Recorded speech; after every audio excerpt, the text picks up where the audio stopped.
Welcome to Off the Couch, where psychology meets everyday life. I'm Dr. Greg Cason. I'm a psychologist, and we're going to talk about all kinds of good things in the world of psychology and current research. I am here with my good friend and producer, Brian Gomez. Happy Monday, you guys. And we have on the board, you can't see him, but he's there. It's Tony. Hi, Tony. Well, hello. Welcome. Today on Off the Couch, did the trial of Johnny Depp and Amber Heard defame mental illness? Does the size of your student loan impact the size of your grades? What was it? Were you hissing about Amber Heard and Johnny Depp? Was that what was going on? It was the size of your... You said, and the size of your, and I was like, where's he going with this? Oh. Sorry. Didn't mean to interrupt. Well, we're going to talk about the size of your student loans. Okay. And in the news, what can South Dakota Governor Kristi Noem teach us about tolerance? Okay, but first up, I want to talk about something that just came out today. Today, when we're just filming this, is Miss USA 2023 Noella Voigt of Utah announced that she is resigning her title, citing mental health reasons. She made this announcement on Instagram, and she was a very wonderful Miss USA, and I don't know the particulars. She was an advocate for anti-bullying. She was an advocate for dating violence awareness and prevention. She also advocated for immigration rights and reform, and shedding the light on her roots, as she was the very first Venezuelan American woman to win Miss USA. I mean, really quite a beautiful woman.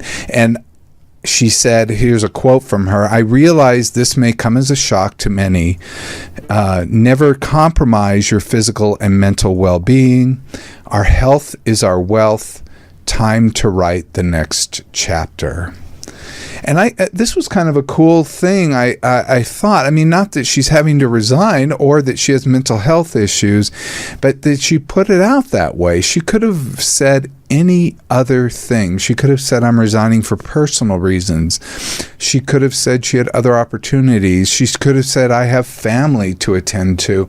So I was really touched that she actually put this out publicly, much as we saw with the gymnast Simone Biles, which we saw do that as well when she had mental health issues and dropped out of the Olympics. And there's been a lot of different athletes, too, from different fields that have been taking breaks and everything like that for mental health reasons. And I think it's a first. I mean, we're seeing this in the last maybe 10 years. Did we see it much before that? I don't remember this at all. The people never said about mental health. I mean, we knew it. They'd say they have exhaustion, or they'd say they're taking a break for personal reasons, but they would never say the actual word. So I think her final act of awareness and her final act of compassion is talking about her own issues. So I thought that was kind of nice. That's cool. It makes her even more relatable in that sense, where people are going to love her even more for just that reason. I would imagine. I would hope so. I would imagine so. And, I think we also breaks a little bit of the stereotype that when you're very beautiful, you don't suffer. When you're very beautiful, you don't have mental health issues. And in fact, we know that's not true. People who are beautiful suffer just as much as everybody else. Well, not in all things. We can talk about that another day. We'll talk about pretty privilege another day. But this is an example of she's beautiful both outside and inside. So I thought that was kind of nice. So let's talk about this week in psychology. Hey, you guys, what do you think the craziest trial on TV was? Let me give you some choices. Was it the Fani Willis and Nathan Wade trial? If you don't know that, that's the case brought by the defendants of the Georgia election conspiracy trial that sought to disqualify Fulton County District Attorney Fani Willis, and because she had an affair with her lead prosecutor, Nathan Wade. I guess neither of you followed this. Did you? Oh, yeah. Oh, it was salacious and awful. And basically, she had she had an affair with her lead prosecutor that she's on the same side of. So I didn't understand how that made her unfit to be a Yeah, I prosecutor. didn't see that either.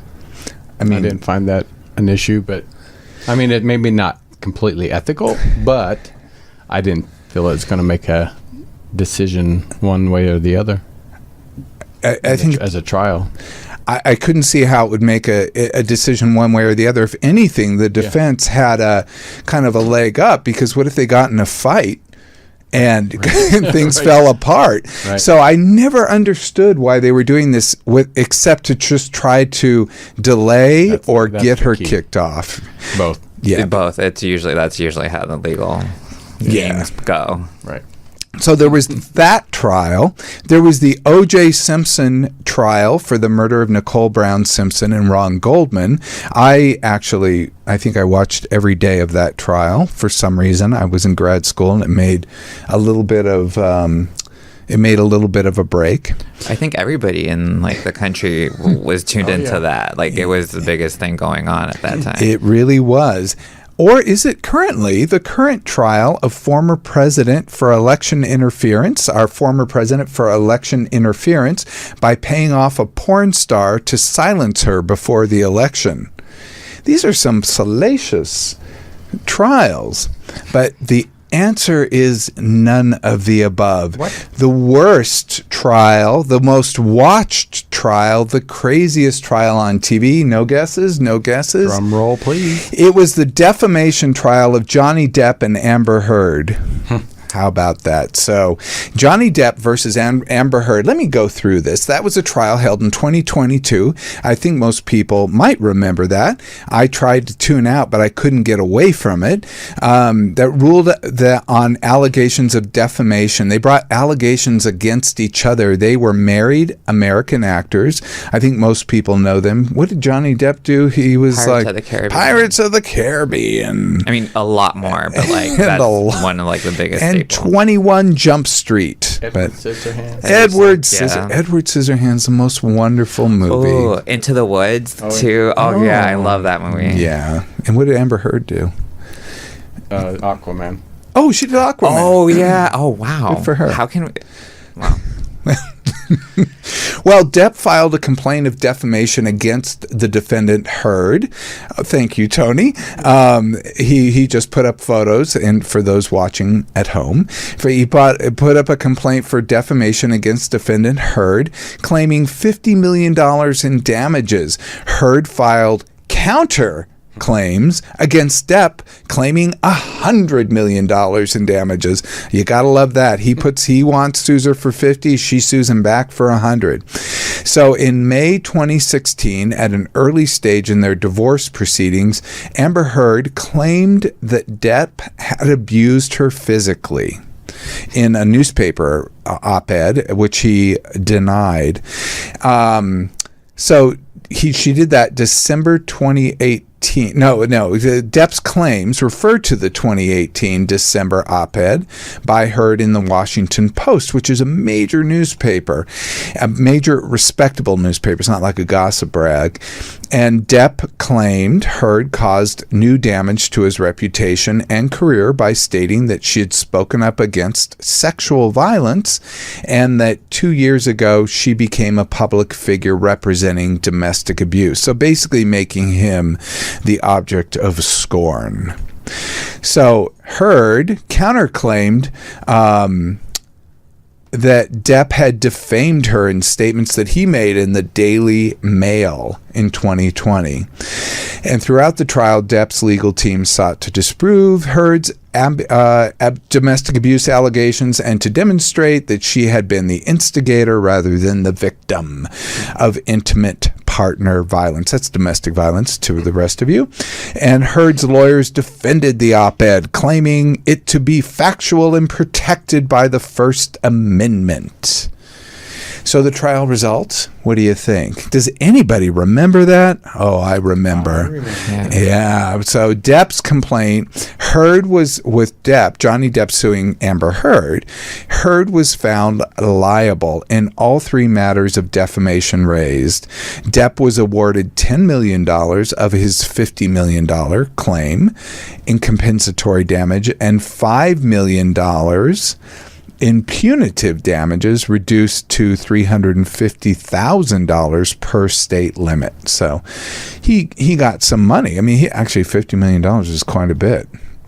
Heard's counterclaims, though, Depp was Heard when Amber Heard sued Johnny Depp. Johnny Depp was found liable in one of three matters of defamation raised, and Heard was awarded $2 million of the $100 claimed. $100 million claimed. I mean, this is just craziness, isn't it? The amounts of money, the craziness that went on, they basically continued to abuse each other, and in compensatory damage and $0 in punitive damages, basically said that she didn't get hurt. I mean, Aquaman probably did more to hurt her. I don't know. I'm sorry. That was a terrible joke, and I apologize to everybody. Okay. Why it matters for us. You think, why are they talking about this on a psychology show? Well, it matters because the trial was live streamed globally on YouTube and viewed more than 1 billion times. It was the most watched trial in history, which blew me away because that's more watched than OJ.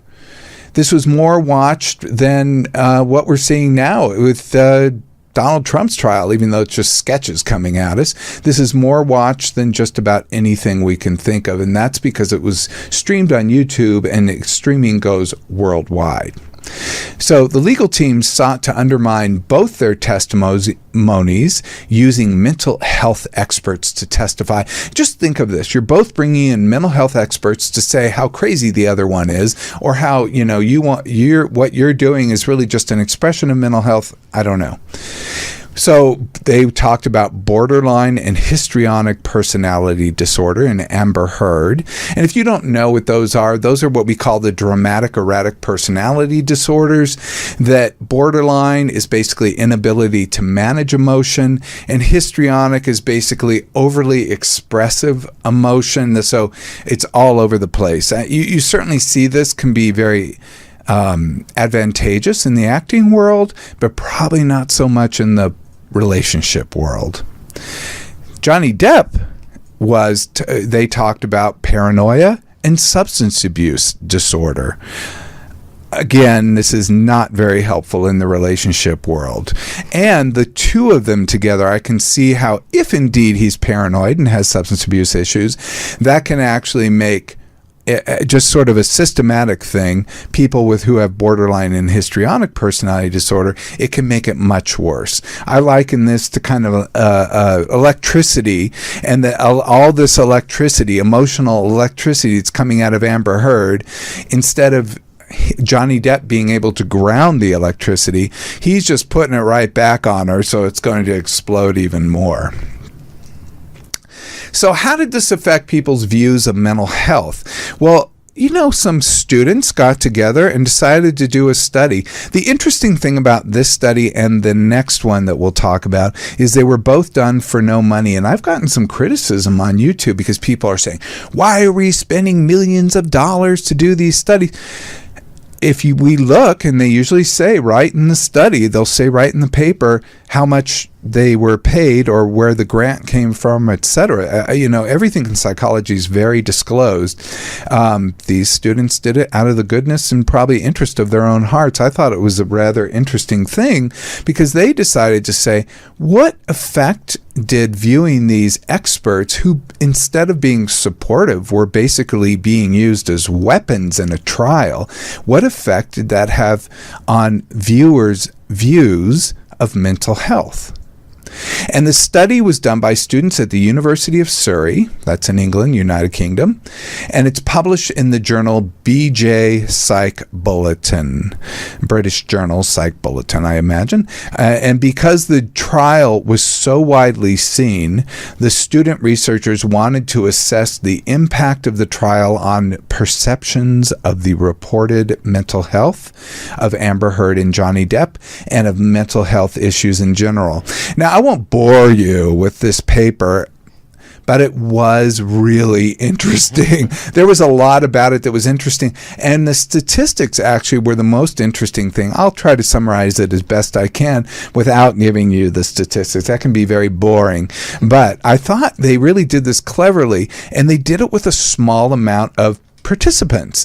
And when you only have a small amount of participants in research, you have a low power. You basically are going to have to have a stronger effect. You're going to have more of a change measured in order to say it was significant. So what they saw was a pretty noticeable, pretty major change in people's attitudes when they would watch, before they watched the videos and then after they watched the videos of Amber Heard, the mental health experts, who were talking about Amber Heard, and the mental health experts talking about Johnny Depp.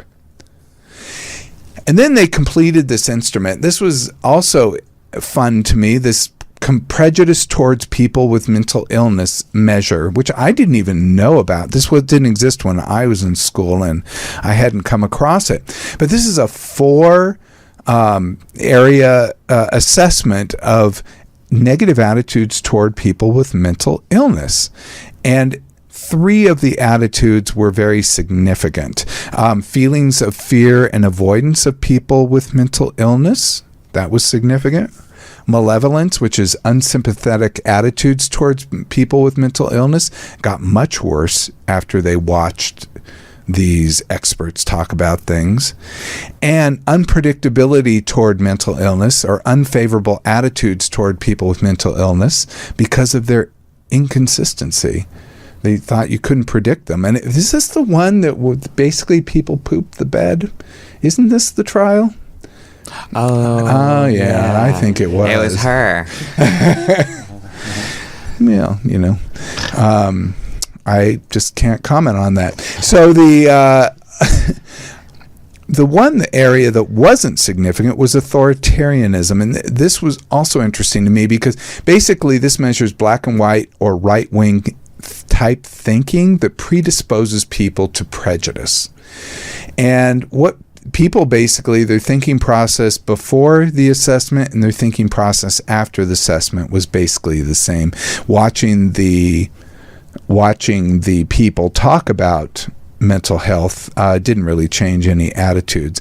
So that was kind of interesting to me because it just represents that you can't change people's a tiger can't change its stripes that easily. And, there are some people who just have their attitudes. But overall, people's prejudice increased quite a bit. So, I wrote discussion. But so the problem was the unmediated availability of the trial online. They're thinking that just having this trial available with no kind of check or balance actually made things much worse.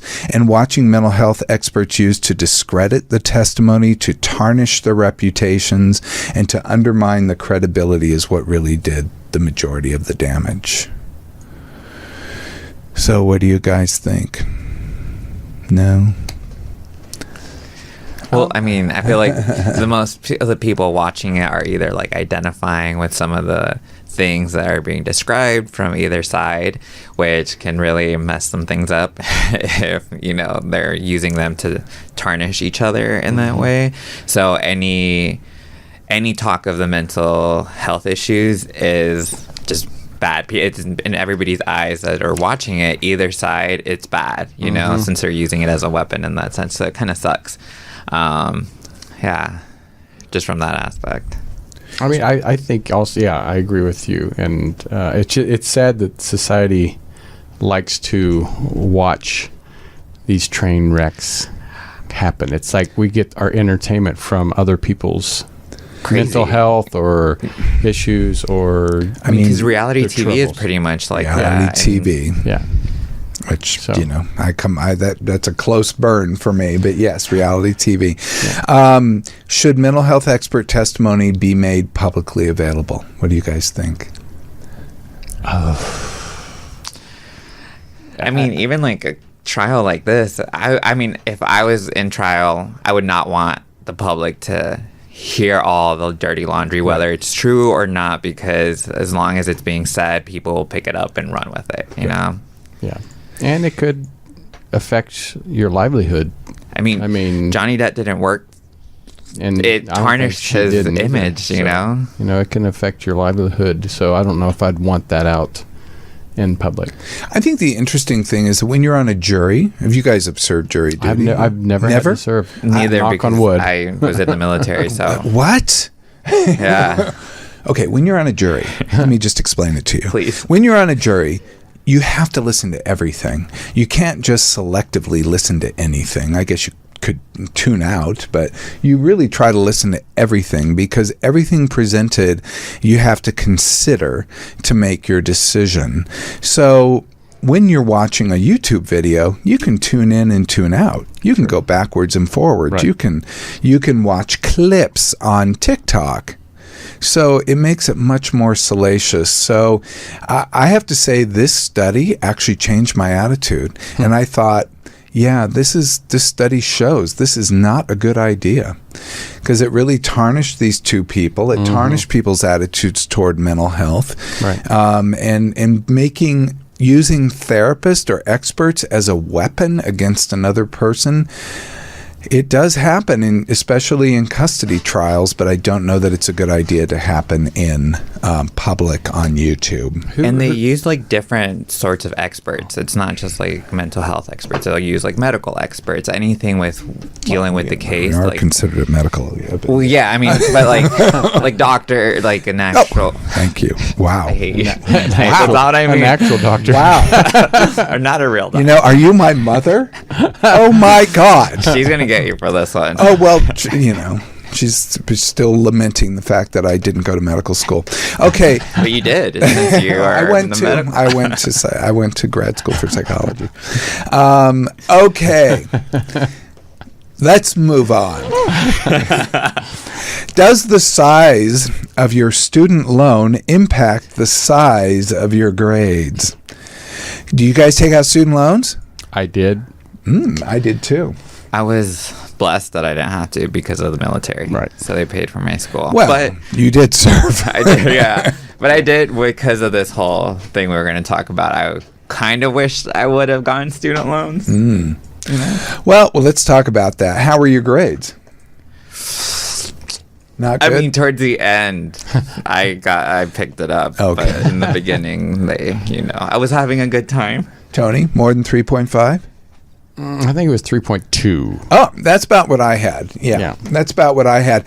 And it was interesting. By the grace of God, I got into several schools. So, but I did some work to back that truck up. I could talk about it. But bottom line, all three universities that I attended, I actually got some scholarships, and that got quite a bit, but I also had to take out loans to help pay tuition and books. And all three universities, I had to work at the same time. So I worked to pay rent, food expenses, all that. And did that affect my performance? Absolutely. God, there were times I didn't sleep. But let's talk about the problem in the United States. According to the Institute of College Access and Success, 56% of seniors, that's graduating seniors, from public and non-profit colleges the non-profit privates, that's like your Harvard, your Columbia, your, fill in the blank, Woodbury University here in Burbank, the small privates, 56% had student loan debt ranging from an average of $28,500 for bachelor's degree programs and $292,000 for a dental school program. Yeah. They go into significant debt. According to data from the United States Department of Education, 1 in every 5 borrowers defaulted before the COVID-19 pandemic. Before. Wow. So people always blame the pandemic, but 1 in 5 defaulted before. That's 20%. That is quite a bit. And that's because when you graduate school, you barely have any money. You're just doing your very best, and you have this significant student loan that you think you'll be able to pay back, but in the beginning it can be very, very difficult. Mm-hmm. Well, I mean, it's just kind of crazy because when we're that young, I don't think we can really think financially responsible about things, where I'm like thinking about it, where I'm like, wow, they're doing a great job. You are really ahead of this. You'll see why. Oh, man, I'm sorry. Okay. No, I'm impressed. You'll see why. The study, Department of Finance at the University of Central Florida, the Department of Finance and University of Central Florida, they did a study. They decided to look at, and this is another one that was done with no funding. So this is kind of interesting to me. They just say, we're going to do this study. So they studied the correlation between grades and student debt at a large public university in the United States. I could not tell which university they used. I'm assuming they used the University of Central Florida. I literally was trying to do that. I'm sure I could have if I looked long enough. I was going through the study and whatnot. Anyway, so they took 877 undergraduate students to participate in the study, and this was published in the Journal of Social Scientists. The study had 86% of the 877 students were under 25 years old. So this is really a typical population, half male, half female, just slightly more male. Most were juniors, 2/3 were juniors, so it's a good time in school to catch someone, when they've matriculated and they're kind of going through. 41% were working full or part-time at the time of the survey. I feel like I identify with these people. So it assessed the area of study, their GPA, social and economic background, self-awareness, and understanding of reality. And the results showed that just over 40% had taken out a loan in order to be able to study, and that was certainly crucial to me. I'm very grateful for the loan programs. Over half were more than $10,000 in debt. That was certainly me. Study revealed students with debts had a significantly lower chance of receiving a GPA of 3.0 or better. Wow. That is wild. And guess who did the worst? Older students. This was a surprise to me because there's a stereotype about older students that they kind of have their stuff together a bit more. But they're working full time. But they're working full time, yes. And they might have kids, and they have other responsibilities. Yeah. So yes, the older students probably have quite a bit more against them. Interestingly enough. So let's talk about this. So the students with less than $10,000 debt had about an 8% lower chance of receiving a GPA over 3.5 than their debt-free fellow students. That may not sound like a lot, but it just basically is think of it like a 30% grade hill, that they're climbing up this hill. It's just harder to get. They can still get up there. It's just harder. But students with more than $10,000 debt had about a 14% lower chance. So this is like we're getting up to a 40% grade. I mean, wow. It's really pushing, and this is getting really hard. So it's starting to get much harder, and they have a much harder time getting to that 3.5 or better. As of 2023, student debt in the United States is $1.7 trillion with a T, trillion dollars in federal and private loans. And we see some loan forgiveness programs. You hear a lot about them perhaps in the news, and it's very, very good. I'm excited for these people who are able to get this. Do you guys have negative opinions about the student forgiveness programs or positive opinions? I gave away mine. I think it depends. I mean, I think it definitely the people by income brackets of parents.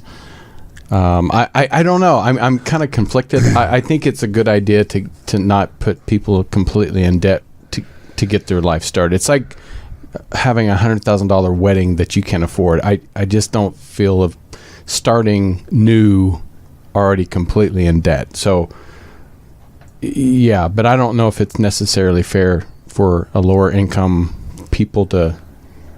I don't know. It's kind of up in the air because you hear both sides. No, I think you're expressing what a lot of people go through, and at first I had to say, God, I didn't get that, but then I had to think, but if I were their age, I would have wanted it. I would have definitely wanted it. For sure, because it was so hard for me, especially in the beginning, and there were so many times, like going without, like food, or or not being able to buy gas because you're having to pay your student loan, and really living a substandard way. So it was always a little bit tough. Yeah. So I just think it's one of those things that. Education should be more affordable and not, like I said. I mean, I can under specialized, like doctors and lawyers and stuff like that, but more like, business management. I don't. It just seems like a pyramid scheme at this point, honestly. Well, it's because when I was in school, getting a bachelor's degree almost guaranteed you a job. Was huge, yeah. Now, a bachelor's degree really doesn't guarantee you nothing. Even a master's degree really doesn't guarantee you're going to make nothing. Guarantees you anything, it seems like. Yes, so, but yes, getting a degree is helpful, and certainly people do much better who have degrees. We can look statistically, but nothing's a guarantee. It's true. This is more, the 1.7 trillion is more than double the debt from the last 2 decades, and the average student loan now is approximately $40,000. Still less than what I had. Money. So part of the problem was that 7 out of the 10 thought they were better or much better than their fellow students at managing money. And you kind of said that, Brian, didn't you? Nearly half had unrealistically high expectation of what their starting salary would be. Me. That would be me. But only 20%, only 2 in 10, 20% answered. They had 4 questions. They had a 4-question financial quiz. Again, I tried to find this in the study, and I couldn't find the 4 questions, but probably if I did more digging, we'd find out, because I would put it to you guys. This is kind of funny, but the questions were around money, interest, and finance, and only 20% got either 3 or 4 of them right. Wow. So most of them got those. They missed at least 2 on that quiz. 2 out of 4. That's 50%. That is not passing. This is like a driving study. I think Brian and I talked about this once, because most people, about 80%, consider themselves better than average drivers. Yeah, you guys both consider yourselves better than average. Oh, yeah. Well, that's good for you. You fit right into the 80% very neatly. Oh, amazing. This talks about a cognitive bias. This was not in the paper, but I had to note this.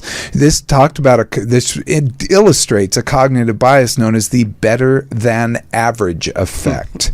The better than average effect is a cognitive bias that describes a person's tendency to evaluate their own abilities, attributes, and personality traits as better than those of their average peers. So we all think we're kind of hot, you know? Sometimes I'm like, wow, should I be doing this professionally? What's really interesting to me is that I didn't include this with the study, but there was another study I found, anyway, I'm talking about it anyway, that basically said that when you put people who view themselves as average with people who have an inflated view of themselves, have the better than average effect, it's infectious. Not that it makes the other person feel more average, it makes both of them feel like they're better than average. So this effect is like a little bit of a virus going around. We're all thinking we're hot shit, but maybe we're just average. I've had that reality check actually once where I was like, wow, when I was around everybody else that was better than everybody, I was like, oh, I'm in the middle here. Got it. So I like this. I found this quote. It was in one of the articles, and I put it in the YouTube. It'll be in the YouTube page. Jeff Bezos, founder of Amazon, currently the third richest man in the world. I had to look it up. Sometimes he's the richest. Sometimes he's, who knows? He's the third. Jeff Bezos doesn't see smart people as those who are often right. Instead, he thinks the smartest people admit they are wrong and change their opinions often. According to Bezos, this is a quote, "The smartest people are constantly revising their understanding, reconsidering the problem they thought they'd already solved, and they're open to new points of view, new information, new ideas, contradictions, and challenges to their own way of thinking." And avoiding the better than average effect is important, and embracing our genuine intellectual humility, and it pays off in two ways. The more willing you are to entertain the possibility of being wrong, the better the choices you are making. Oh. So basically, if you can reconsider, you'll actually get smarter, and then if you'll make a better choice.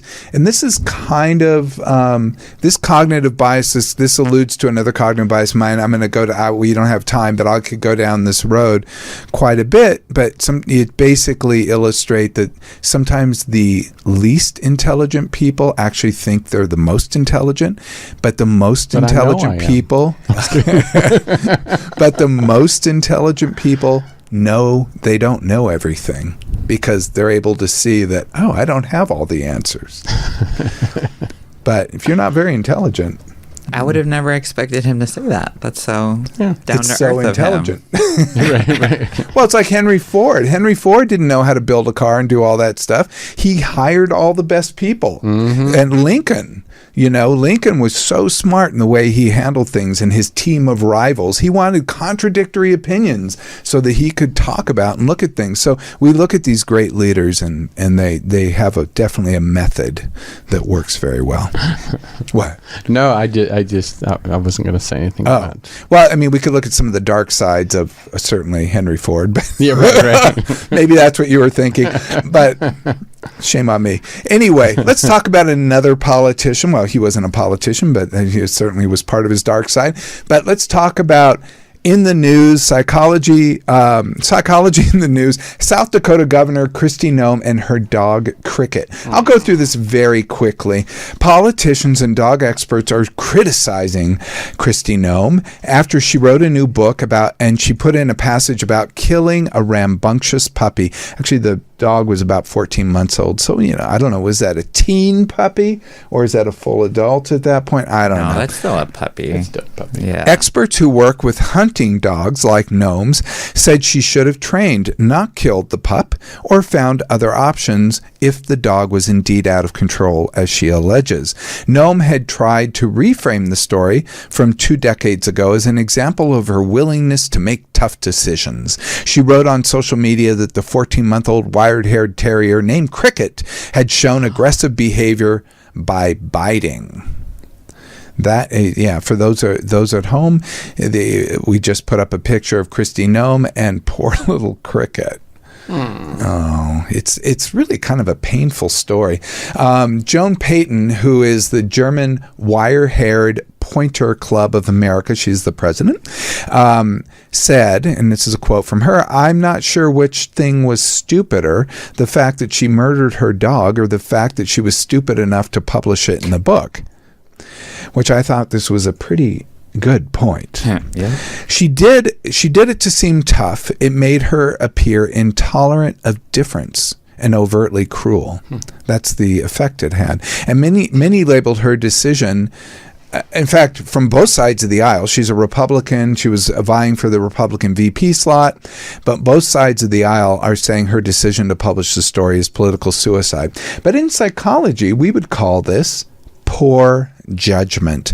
And you may think, poor judgment, that's sort of a light tap on the back of the hand. It's actually a very big burn in psychology. It's one thing you don't want to have when you're taking a test, like a neuropsych test or something like that, is to be labeled having poor judgment. It's kind of saying you can't make decisions for yourself very well.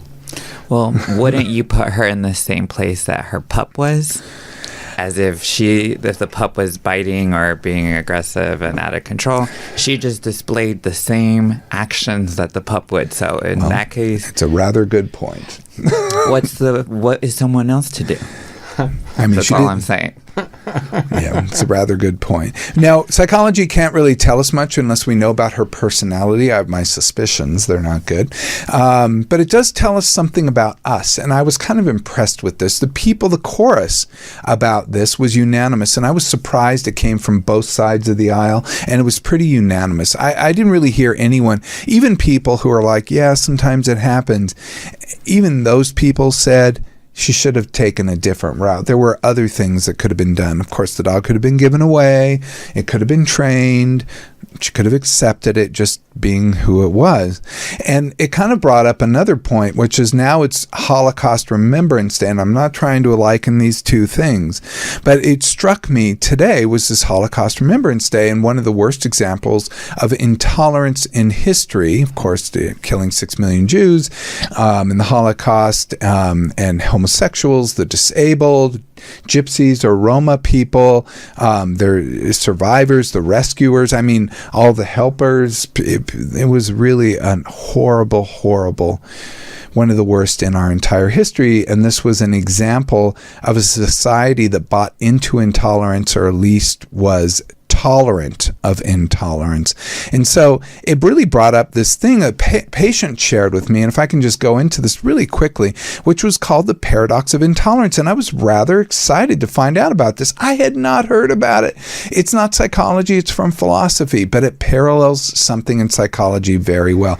The paradox of intolerance is basically that it's a philosophical concept by Karl Popper, and it basically says that the more you cannot tolerate intolerance, because if you tolerate intolerance, it'll eventually bite you in the butt.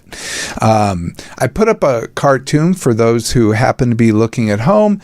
It's basically, should a tolerant society tolerate intolerance? And boy, that is a tongue twister.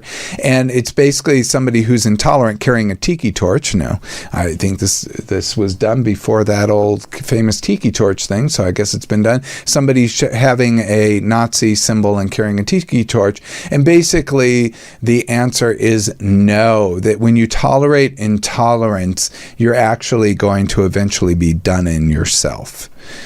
And it's really quite shocking, the whole thing.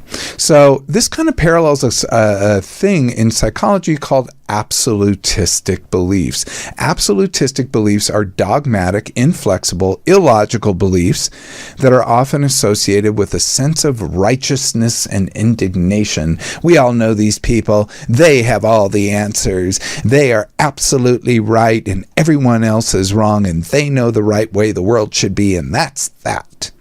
But they can help people. They do assist people in a kind of a positive way, which may not seem like it at first.